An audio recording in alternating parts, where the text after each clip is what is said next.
السلام علیکم ورحمۃ اللہ وبرکاتہ۔ الحمدللہ رب العالمین والعاقبۃ للمتقین والصلاة والسلام علی سید الانبیاء والمرسلین وعلی آلہ وصحبہ اجمعین، اما بعد۔ قال اللہ تعالی اعوذ باللہ من الشیطان الرجیم، بسم اللہ الرحمن الرحیم۔ یا ایہا الذین آمنوا لا یسخر قوم من قوم عسى ان یکونوا خیرا منہم ولا نساء من نساء عسى ان یکن خیرا منہن۔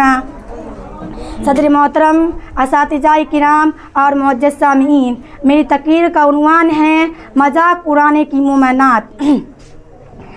میری اسلامی بہنوں، ابھی آپ کے سامنے جو آیت کریمہ پڑھی گئی ہیں، اس کا سیدھا سادہ ترجمہ یہ ہے، یا ایھا الذین آمنوا، اے ایمان والو، لا یسخر قوم من قوم، لوگوں کا مذاق نہ اڑائیں، عسى ان یکونوا خیرا منہم، ممکن ہے کہ ان سے بہتر ہوں، ولا نساء من نساء، اور نہ عورتوں کا مذاق اڑائیں، عسى ان یکن خیرا منہن،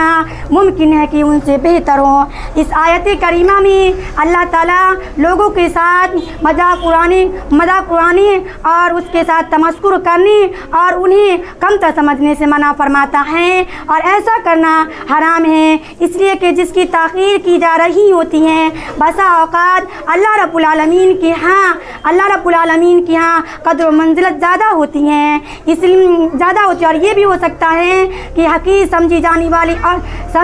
والی عورت مذاق اڑانے والی عورت کے مقابلے میں اللہ رب العالمین کو زیادہ محبوب اور پسند ہو، اور ایک عورت دوسری عورت کو مذاق اسی وقت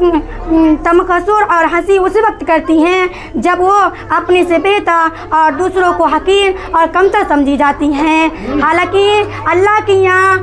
ایمان و عمل کے لحاظ سے کون بہتر ہے اور کون کمتر ہے، اس کا علم صرف اللہ تعالیٰ کو ہے، اس لیے اپنے کو بہتر اور لوگ دوسروں کو کمتر نہ سمجھیں۔ اسی وجہ سے اس آیت کریمہ میں ایک دوسرے کو مذاق اڑانے کا جواز نہیں ہے، اسی وجہ سے اس آیت کریمہ میں ایک دوسرے کو مذاق اڑانے سے منع فرما دیا گیا ہے، ولا نساء من نساء عسى ان یکن خیرا منہن، کہ عورتیں دوسری عورتوں کا مذاق نہ اڑائیں، ہو سکتا ہے کہ ان سے بہتر ہوں۔ لہذا میری مسلمان بہنوں، عموماً احکام میں عورتیں مردوں کے تابع ہیں، لیکن اس آیت کریمہ میں الگ عورتوں کا ذکر اللہ رب العالمین نے اس لیے کیا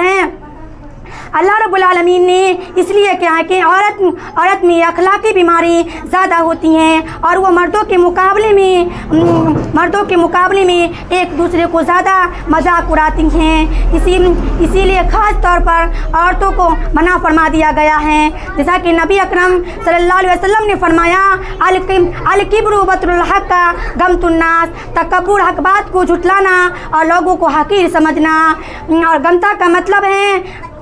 کا مطلب ہے لوگوں کو گھٹیا اور کمتر اور اپنے کو بڑا اور برتر سمجھنا ہے۔ لہذا ہر قسم کی بات چیت اور قول و فعل کے ذریعہ سے کسی کو مذاق اڑانا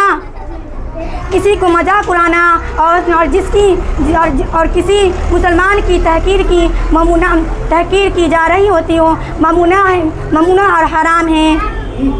اور یہ چیز مذاق اڑانے والے کی تکبر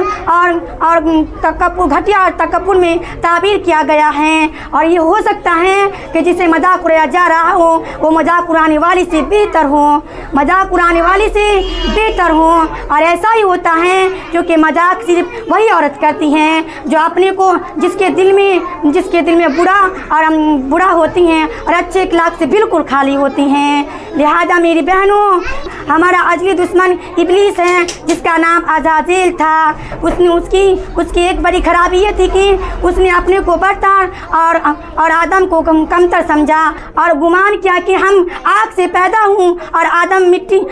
مٹی سے، تو بھلے مٹی آگ سے بہتر کیسے ہو سکتی ہیں۔ وآخر دعوانا الحمدللہ رب العالمین۔